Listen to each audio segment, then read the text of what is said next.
Marvel at the serenity of the forest and crave the shroud of its silence.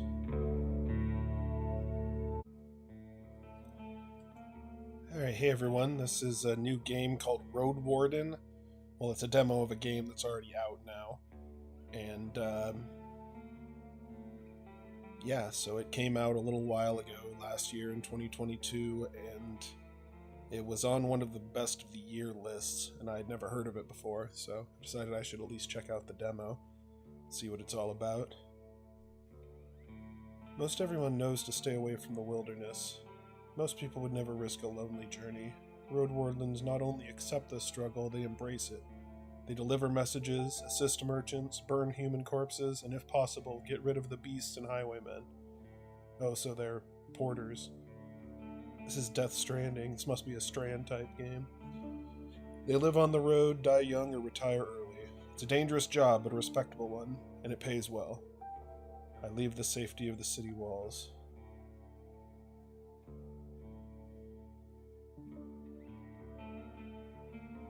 $40-day time limit. We'll do standard for the demo. The wall is still standing. There are no wolves around, no stench of blood. Good signs. This should be the place you're looking for. You're supposed to meet with a group of soldiers, but you hear no voices, no sounds of labor. The gate is ajar, but the camp isn't safe. It may keep away the goblins and pebblers, but not the beast folk, nor trolls. And the night is near. Your palfrey breathes heavily. It's had a long day.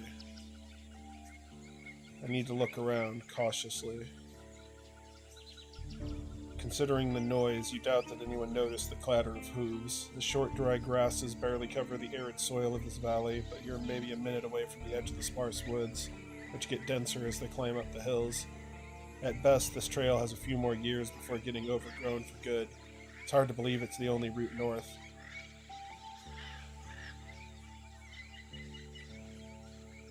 Dismount and sneak to the gate. Let's peek inside.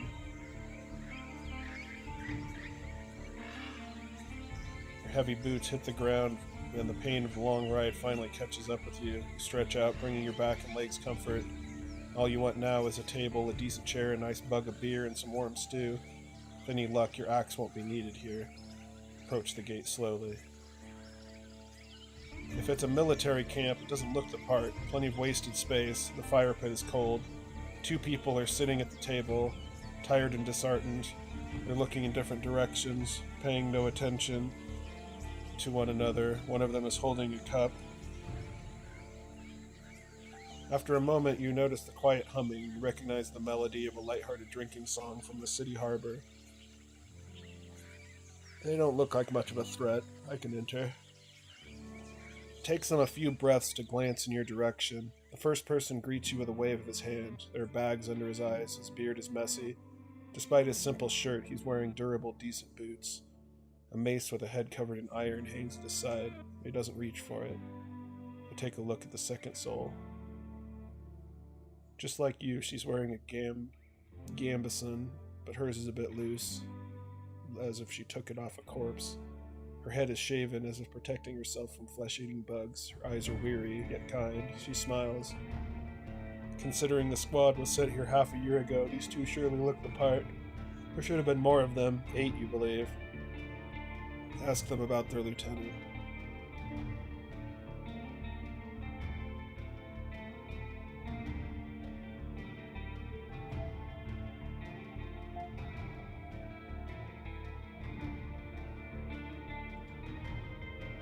I was hoping to meet with your lieutenant. Could we talk for a bit?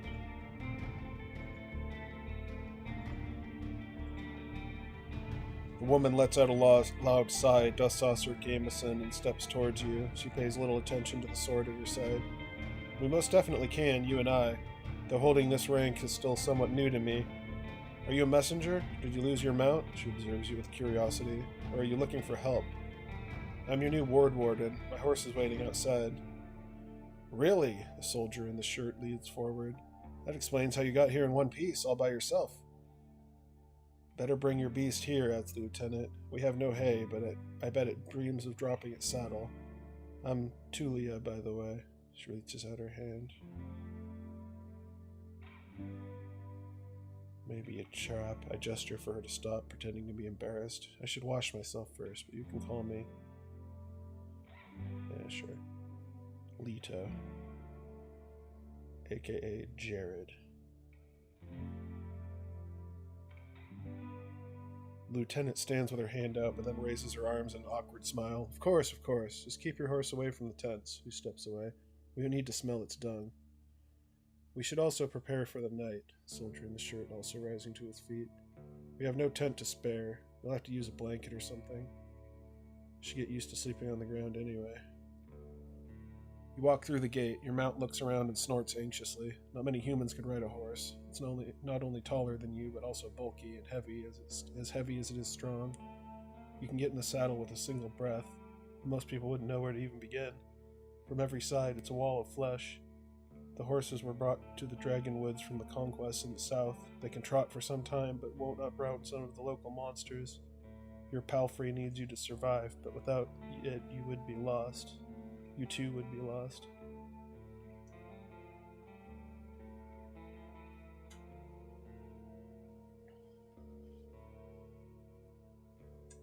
It's my only companion here. I want it to feel at ease.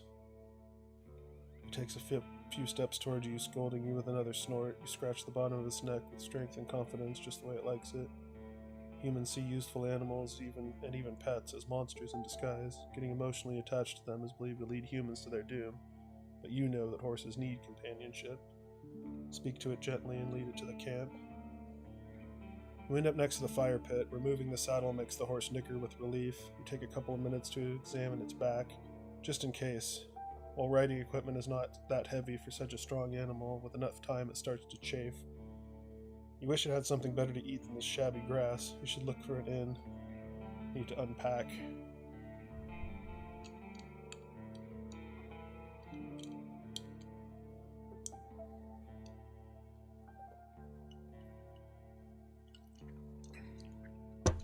You haven't brought that many things, and you lost one of the sacks while fleeing the Crimson Corpse Eaters. Worst of all, you have no rope left, but maybe the soldiers could share one. Shouldn't cost them more than a dragon bone. Aside from the travel set, you own a few valuable possessions essential to your trade.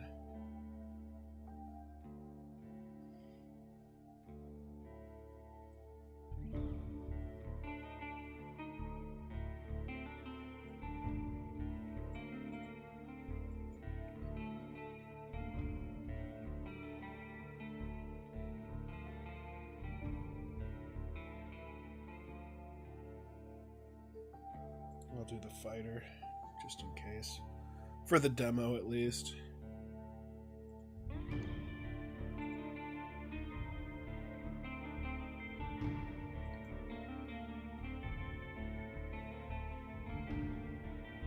You unpack and inspect your belongings. Your water skin isn't pierced, the spare clothes are still here. Just in case, you take a look at your wooden bowl and mug, your cape, tinderbox, bandages, food rations, knife, nothing special or too cumbersome. From time to time, your routine helps you avoid mistakes, but this doesn't make it any more exciting. Turn to the soldiers. They're at the table again, observing your beast and chatting between themselves. Your stomach growls at the sight of them eating out of wooden bowls. One more bowl was put at a previously unused end of the table. You sit down on a tree log.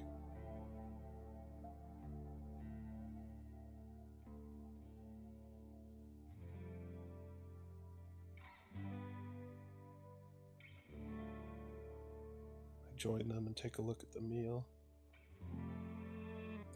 It's cold gruel, the meal eaten in times of hardship. This specific bowl is filled with water, hog millet, some strange-looking cereals, and blueberries. Welcoming you with a meal, even a humble one, is beyond their duty. Soldiers live with and for their companions, constantly on the move from one part of the realm to the other, making sacrifices to protect their group as they face dozens of hideous creatures. Their lives are filled with discipline, hardship, and camaraderie. Roadwardens, on the other hand, learn how to work by themselves. They seldom engage in open combat, patrolling the same roads for years. They help the settlements stay in touch, but also maintain commerce, settle down, forge friendships.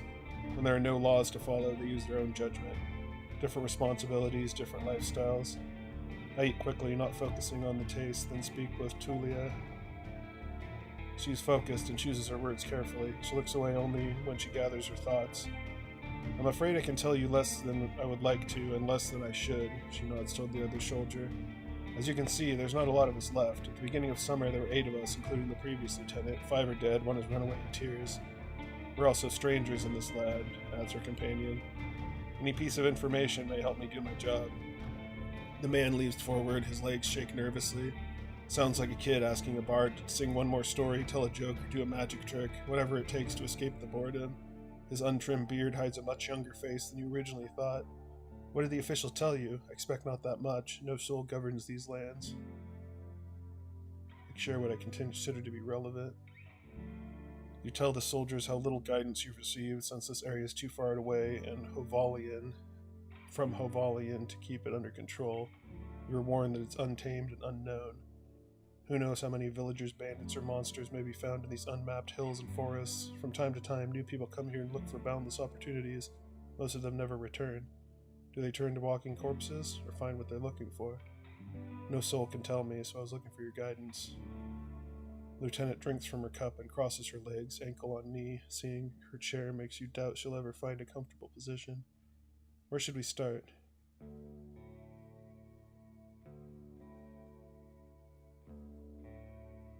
I lost my rope. Could you spare one? You're in luck. She heads towards one of the crates and moves aside a large linen sack, revealing a rope. She brings it back and nonchalantly sits down in her chair. Take it. I was planning to leave it behind. Take a closer look. Take it and offer food in return. Chula leans forward, rests her forearms on her thighs, looking down with clasped hands and meets her eyes. I'd normally refuse, but we need some decent food. Every day I'm searching through our groats and looking for worms and putridity. We forage, but it's not a great spot. Some food rations would brighten up a foggy days. For now, you leave the rope on the table.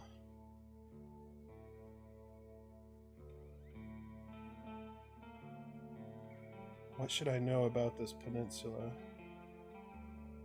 I'll tell you what I know, and you'll be the judge, says the lieutenant. How long did it take you to get here from the city? On a decent palfrey, I'd suggest it would be 3-4 days. When you confirm, she continues. From here, you can reach the coast in about a day, as long as you don't make any stops. Do you know the situation? Why no ships can get here? You nod. The sea route allows Hovlavin officials to keep in touch with the coastal villages. Collect taxes, move the soldiers, collect lumber, deliver tools. But maintaining order on a wild coast such as this one is like filling the ocean depths with coins. Because of the rocks, you can hardly stop a ship 5 miles from the shore, and boats can't get much closer. She nods. I don't know much about fishing, but there's not that many people living by the shore. They don't crave to stay in touch with the city folk. As she pauses, her companion carries on. No soul from the north ever come to the camp, but we travel the roadside inn. Pelt of the north. They're happy to trade and to play dice. Why not just stay at one of the settlements? The man clears his throat. I mean, you know, we're to guard this road. This camp is our post, and well... Don't take this the wrong way, Lido, but are you a devout soul?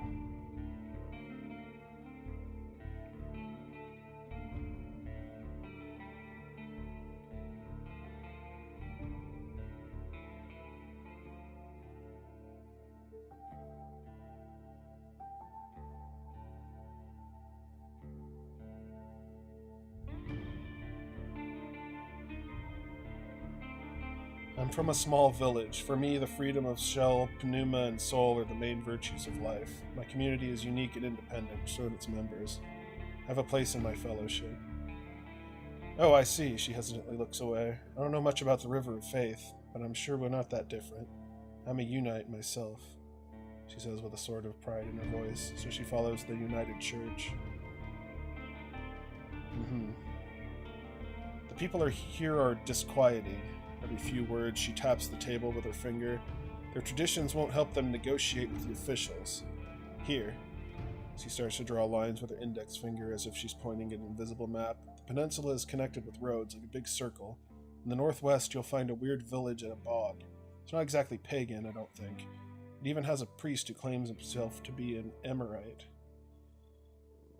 Eremite? like yourself. They do crazy shit, her companion chips in.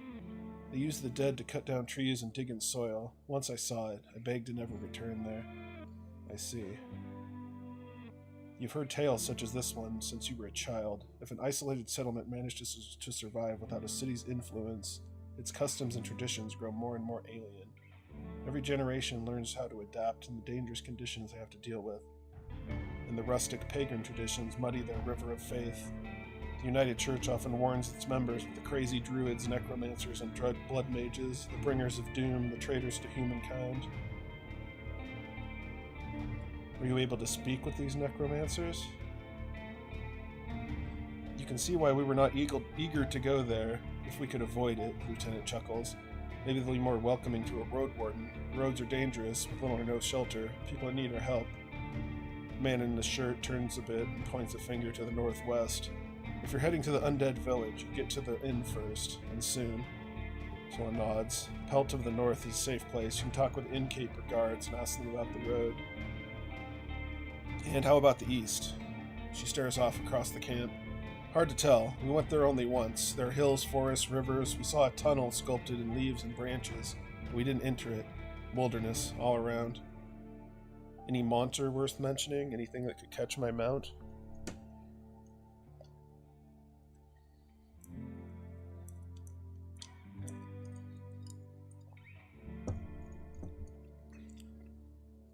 We saw all sorts of beasts. The man starts to count on his fingers. Goblins, trinets, cats large and small, runners, howlers, wolves, spiked boars, mountain moflun eaters, griffins. But we managed to stay away. Some could catch up with most mounts, Tula glances at her companion, though the palfrey should be fine. The trees are so tall that the flying creatures keep to the ghost and mountains. There are not many humans around, and the animals are busy fighting amongst themselves. They fight more for food than territory. The soldier cracks his knuckles. Don't provide them the ride fast, just count on luck. Don't provoke them and ride fast, just count on luck. That's all I need to know.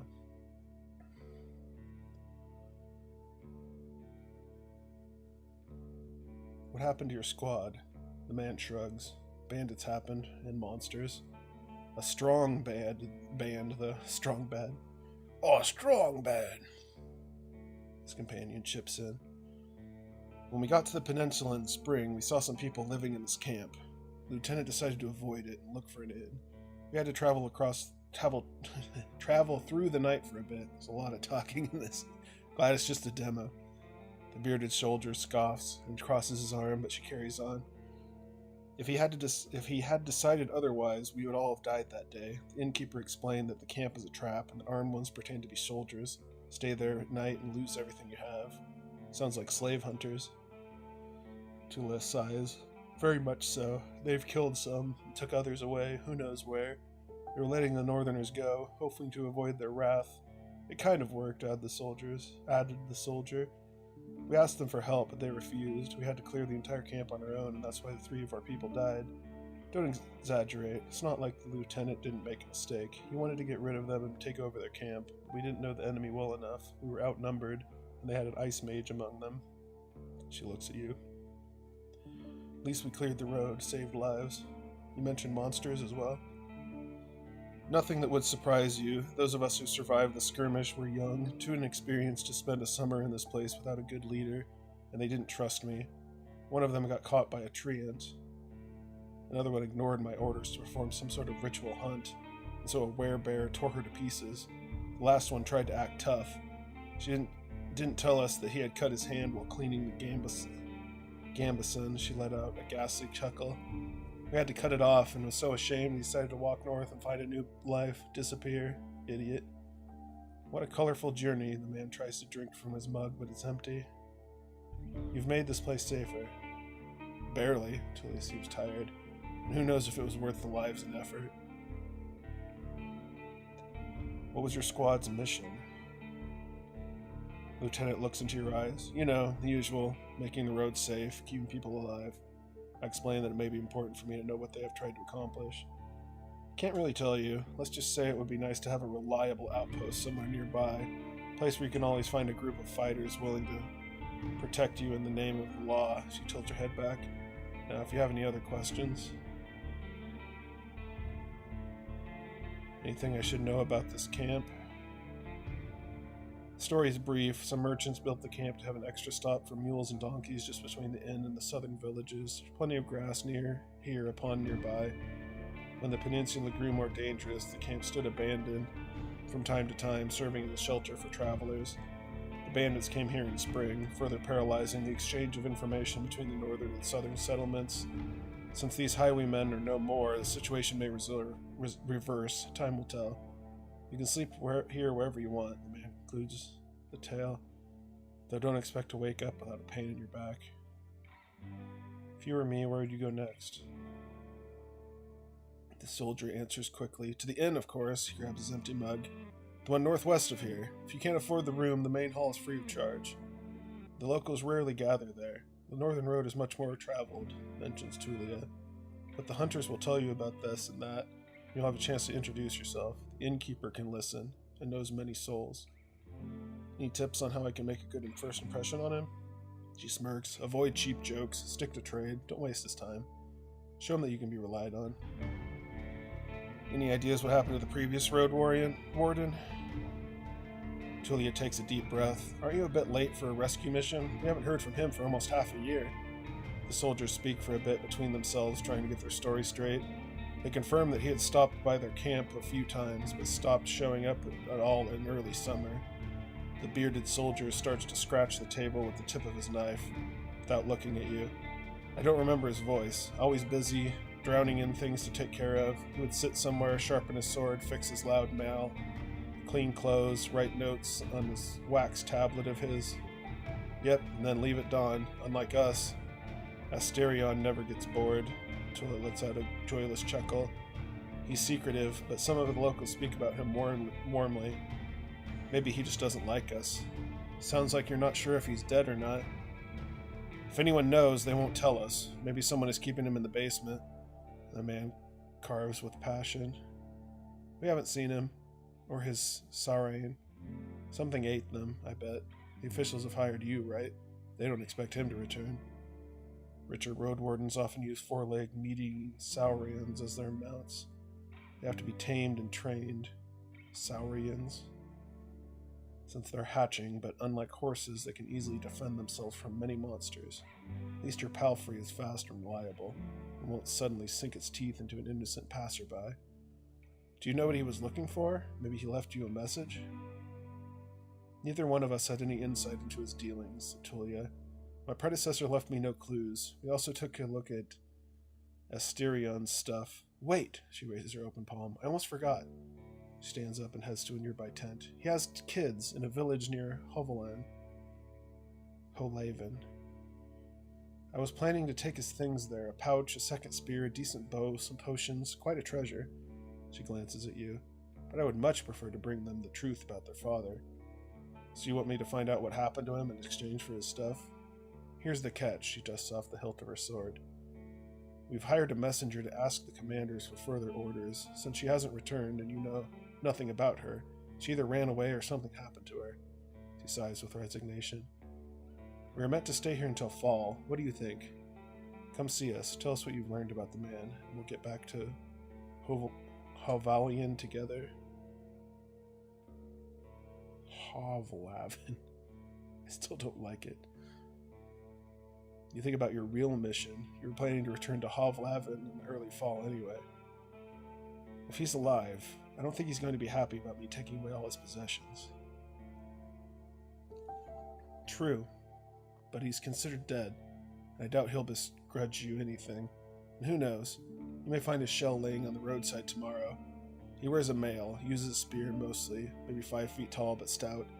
Long red beard, short hair, pale face, rarely smiles. She glances at her companion, but after he adds nothing, she sits down and stretches her legs. So find out what happened to him, dead, alive, left, just let me know. I know everything I need. You sure? Said the beardless man. You may not be around the next time you come here. We should prepare for the night anyway. I agree, Tulia says with relief. Sighs with relief. You may do better than Asterion did. Stay vigilant. She winks at you, shattering the mask of a soldier. Thank you for your help. One more thing, if I can. The bearded man approaches you. Can you take the first watch? Splitting time between 3 people makes a great difference. You think for a moment. To fully rest, you need a good sleep. I can do it. Just as a gesture of good faith. Sure, leave it to me. Fabulous, he pats your shoulder. It should be calm, at least before midnight. Wake me up in a few hours, or even earlier if anything happens. I smile, happy to do my part. Appearance. You go to the barrel and splash water in your face, which makes you even more aware of how much you need a bath. After the night, it'll only get worse. The horse is already napping, still too anxious to lay down. I prepare for my watch. The soldier in the shirt is eager to guide you. Just observe the area. There's plenty of griffins around, although they won't try to jump over the palisade. Probably. Better watch out for the apes. They could climb up and carry out any food they find. And there's this one really loud Wirrilk. He keeps smelling the wall. Were-elk. I got it. Though it has never tried to get in. He points at a gate. The lieutenant and I will block the entrances. They're quite heavy, so if anyone comes here looking for shelter, better call us to help you out. And if someone's being chased by wolves or anything, better throw them the rope instead. He scratches his head. If it gets cold, feel free to make a fire. The best place is on the watchtower. You may want to put a blanket in there or something. Watchtower? He gives you a long, puzzled look. Oh, here, he points to the pile of crates. Just climb up to the tallest one. You'll have a great view of the northern side, the more dangerous side. And also, I know you're tired after all that riding. He points to the tent on the other side of the camp. I can handle a couple hours sleeping on the ground if you wish, so go there after me and rest. Just this once. At least I have a pallet inside. I smile. Thanks a lot.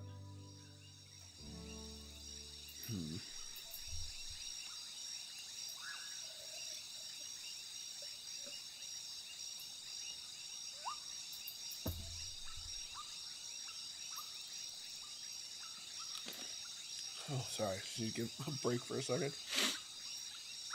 It's a lot of yakking. You put your blanket on this tallest crate and sit down. Night's warm, but the sporadic summer breeze brings gentle refreshment. From time to time, your back aches, and you have to force yourself to keep your eyes open. The light of the moon helps you focus on the tall grasses.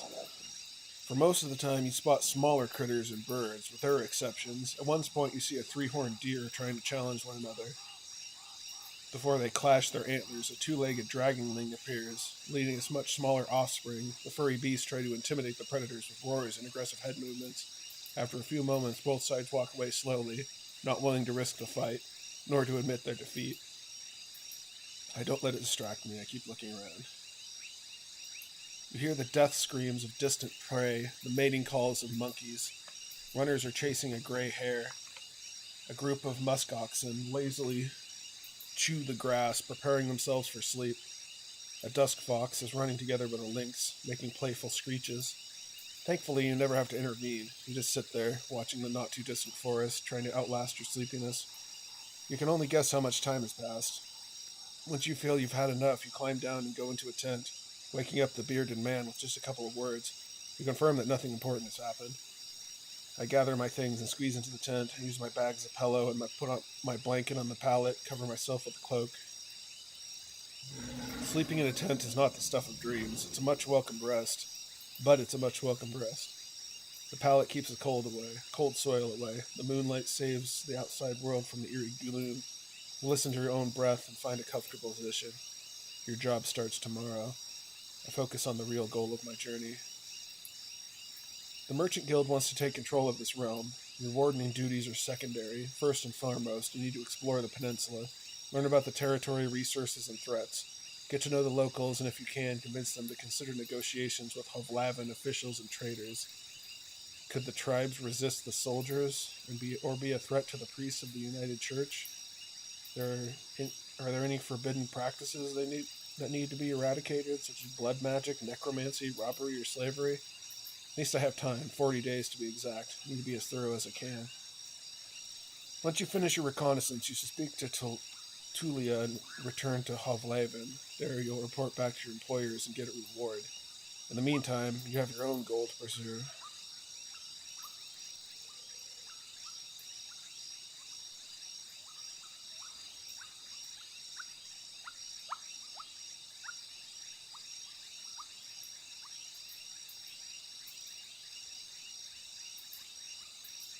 I need to find a new life for myself. I have a difficult past and I want it to be forgotten.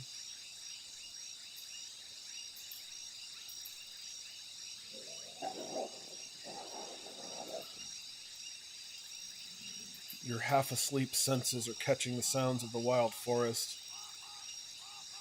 Your instincts keep you alert and anxious through the pleasant, humid late summer air evens it out slowly.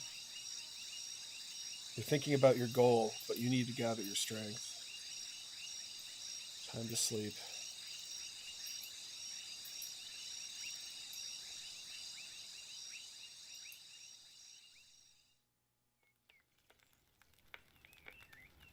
You're woken up by sunlight, well rested and ready. Without haste, you gather your things.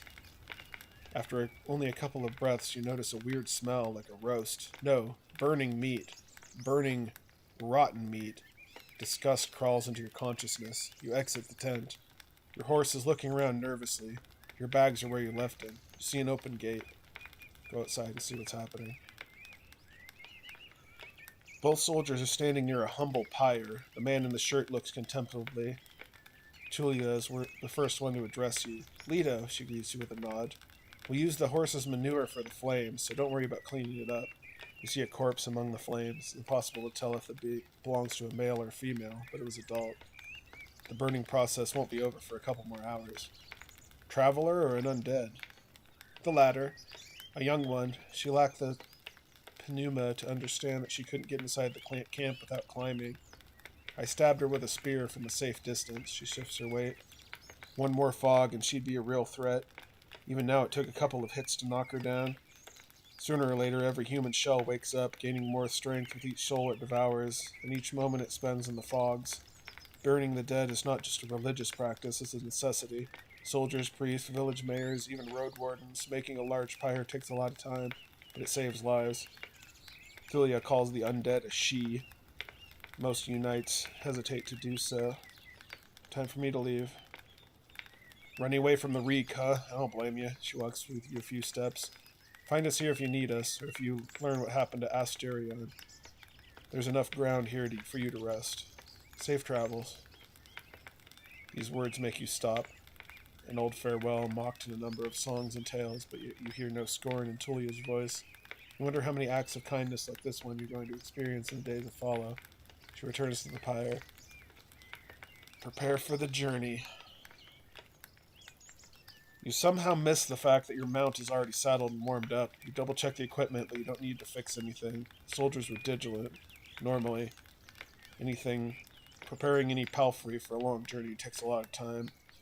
You put on your gambeson and make sure you get your axe is tightly attached to your belt, and get in the saddle. The palfrey knickers, ready to leave. It's time for you to get to the crossroads, north from here.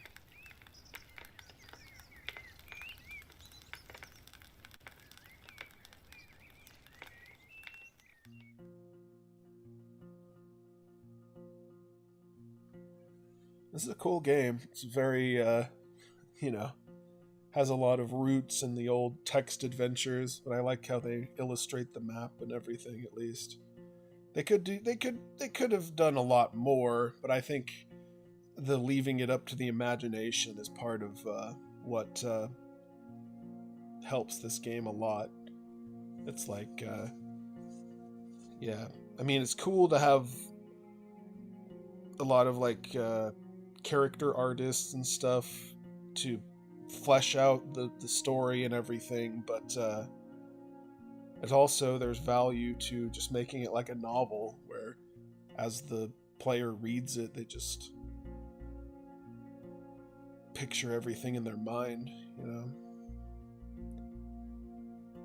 It's a hard one to do for an episode, definitely. So, yeah. That's a short way of saying I'm probably not going to be doing this for too much longer. I kind of want to see a little bit more of it. So, here we go. Even at a later hour, you wouldn't expect to meet any travelers in the valley. The warm summer breeze lures your mount forward, but the serene chirping of birds is quickly replaced by the distracting screeches and gurgles coming from further down the path.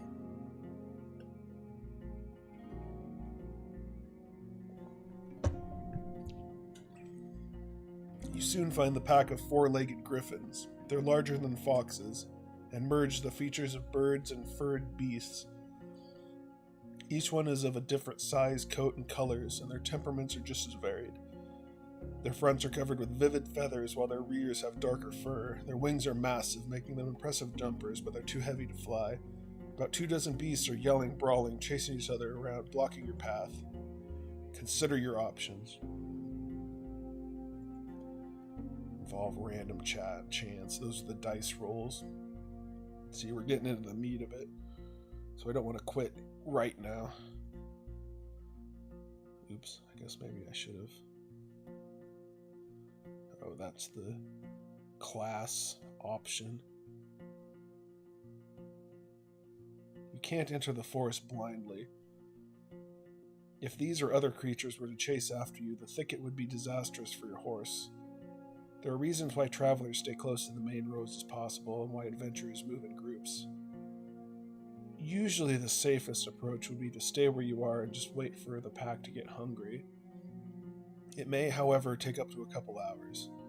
You're thinking about your conversation with Tulia. You've got a lot to do, and time may be of the essence.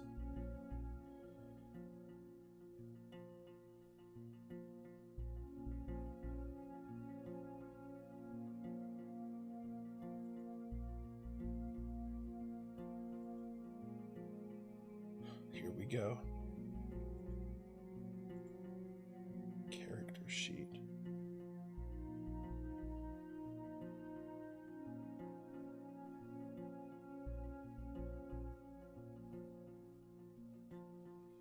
Okay, my vitality is 3 out of 4, so that's good. It says as long as it's above 0, I should be able to figure something out.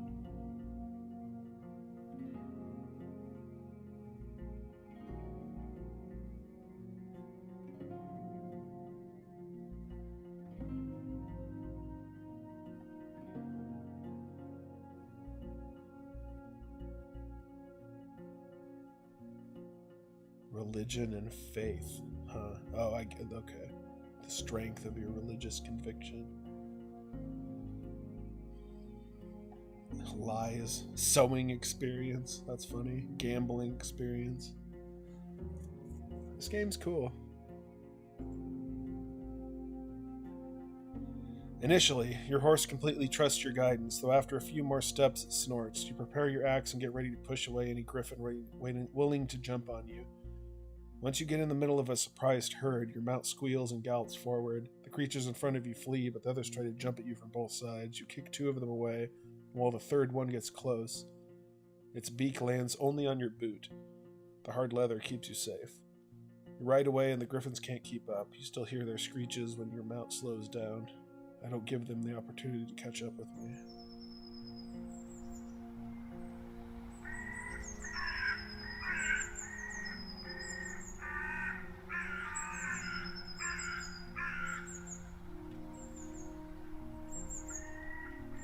The road splits. According to what the soldiers have told you, you may find a safe inn by turning left. The forest to the right is lush and the trail overgrown. Kids used to have this song. How did it go? Oh, here's where the real fantasy novel comes in. They put a song in it. Let's see. The harshest pathway leads to the dragon's lair. Those who search for treasure, do you truly dare? You have to say it like that. Because you have to make it rhyme with layer. It has to be dare.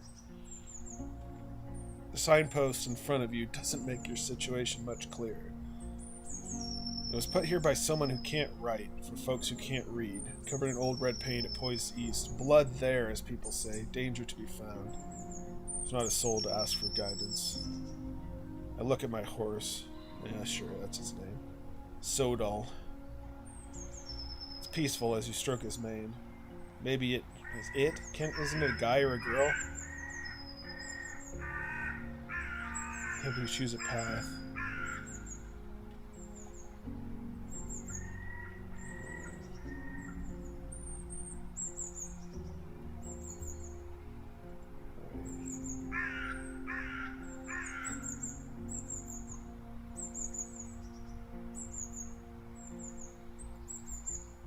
gonna go west. Go west, young man. Sodal trots with ease, unbothered by the few branches covering the beaten road. The bird song's distant howls draw your attention to the forest, which is sparser and brighter. You spot boars, roe deer, and saurians. The sight of a nearby wolf pack worries you, but once you push your hips forward through the palfrey and enters a canter, the beasts don't even begin pursuit. Okay, I think this is where I'm going to stop it here. I think you've experienced enough to know whether you'll like to play this or not. I think I want to, let people know this game's out here if you kind of like this kind of thing. It's definitely up my alley. Kind of scratches the itch that Disco Elysium and Citizen Sleeper scratch. And I think there's kind of more of a market for these kind of games now, especially since the D&D and Magic the Gathering and stuff are getting kind of a big boost recently. So yeah, I'm glad I was able to check this out with you guys, and I hope you enjoyed it, and we will have more tomorrow. So I hope you enjoyed, and catch you next time. Bye-bye.